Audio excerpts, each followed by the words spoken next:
An obvious question to begin with is, well, why another book about the desert? There are, of course, a whole series of wonderful and spectacular illustrated books about the deserts of the world, about the wonderful creatures that live in them, and their landscapes and so on. The coffee table books, if you like.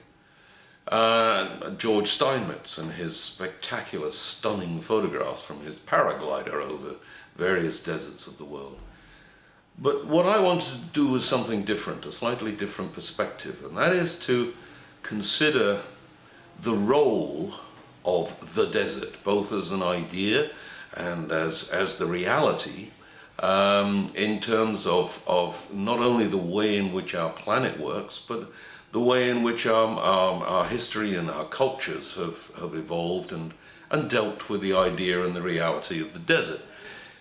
The book is not geographically organized at all. It's organized around chapters which reflect the contrasts and the variety of the desert.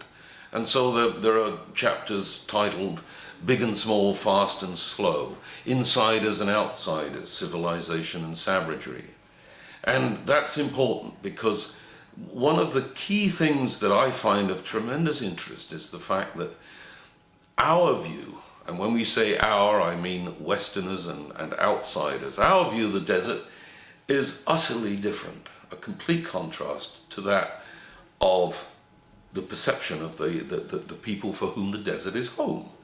Whether we're talking about the Australian Aboriginal peoples, the Native Americans of the US Southwest, the Tuareg, and so on. And so what I've tried to do is interweave stories of how the desert works, both in a geological and environmental sense, and how it works for the people who not only just encounter it, but who live in it.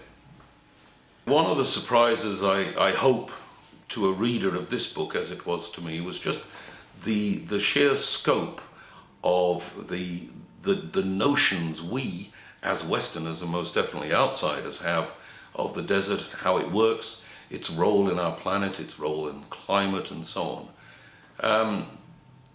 We are very much informed by cultural history, by a history of colonialism and imperialism, by a history of exploration, a history of writing about the dreadful threat of the desert, writing about savagery, writing about mythical beasts and death and deprivation, writing that went on from Herodotus through, of course, the biblical stories to actually today's film and literature. Paul Bowles, Camus, Zabriskie Point. We have this notion of the desert that is, it's not incorrect, it just simply is not the entire picture. And what I hope is that this book brings a perspective on that. If anybody would like a recommendation as to, it's an obvious question, where would I recommend you go to experience the desert? Well, I'm not going to mention any particular desert because the desert and your experience of it is unique and personal. I just say, go to any desert. Separate yourself from your fellow human beings.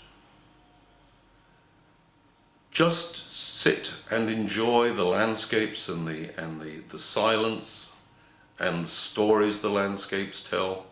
Make sure you do it at night for the literally unbelievable night sky in the desert. Experience what Paul Bowles called the baptism of solitude. And certainly take off your watch.